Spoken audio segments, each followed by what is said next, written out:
Hi friends, welcome to Aadya agri blogs. నేను ఈ video చేయడానికి కారణం ఏంటంటే కొంతమంది రైతులు మన ఇలాగా ఎరుపు రావడం కానీ తుప్పట్టినట్టు మారడం చూసి చాలా వరకు ఆందోళన చేస్తారు. ఇక చూడండి ఫ్రెండ్స్, ఇలా తుప్పట్టినట్టు ఉంటుంది ఆకులు. దీని గురించి మనం ఆందోళన చెందాల్సిన అవసరం లేదు. ఎందుకంటే చాలామంది కొత్తగా వ్యవసాయంలోకి దిగిన రైతులు అన్న ఇది ఏం రోగం, ఏ మందు కొడితే బాగుంటుంది, ఏ మందు వేసుకోవాలని చాలామంది అడుగుతారు. దానికోసమే నేను వీడియో వేస్తున్నాను ఫ్రెండ్స్. దీనికి మనం ఆందోళన చెందాల్సిన అవసరం లేదు.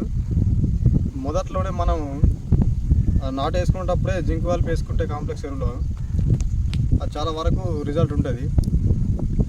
లేదా అప్పటికి వేసుకున్నప్పటికి కూడా కంట్రోల్ కాకపోతే మనం నాటు వేసిన 15 రోజుల్లోపు ఈ జింకు తీసుకొచ్చుకొని జింకుని క్లోరోపైరిఫాస్ స్ప్రే చేసుకున్నట్టయితే దీన్ని కంట్రోల్లో పెట్టుకోగలుగుతాం.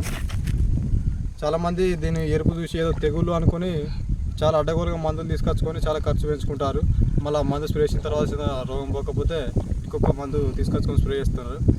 అలా కాకుండా ఈ రోగం ఏంటిది అనేది జాగ్రత్తగా చూసుకొని తెలుసుకొని మందు తెచ్చుకొని వాడండి ఫ్రెండ్స్. అప్పుడు దీనికి సరైన రిజల్ట్ ఉంటుంది. అంతేగాని ఏదో చూసి ఆందోళన చెందిపోయి అడ్డగోలుగా మందులు తెచ్చుకొని వాడకండి ఫ్రెండ్స్. ఖర్చు చేసుకోకండి. మన రైతులు ఏదైనా జాగ్రత్త వహించండి ఫ్రెండ్స్. చాలామంది రైతులు ఇది జింక్ లోపం కదా ఏం చేస్తలే అని సింపుల్గా తీసుకుంటారు. అలా చేయడం వలన మనకు దిగుబడి మీద చాలా వరకు నష్టం కలిగి మనం పెట్టిన ఖర్చు కూడా వెళ్ళకపోగా అప్పుల పాలయ్యి రైతు తీవ్ర నష్టాల్లో కూరుకుపోవడం జరుగుతుంది. అందుకోసమే దీన్ని తొందరగా గుర్తించుకొని స్ప్రే చేసుకున్నట్టయితే మనకు ఆ నష్టాల నుండి బయటపడవచ్చు.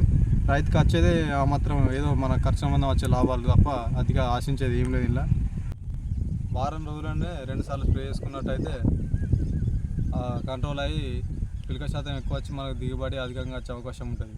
వ్యవసాయానికి సంబంధించిన వీడియోల కోసం మన ఛానల్ని సబ్స్క్రైబ్ చేసుకోండి, అలాగే షేర్ చేయండి, కామెంట్ చేయండి, లైక్ చేయండి.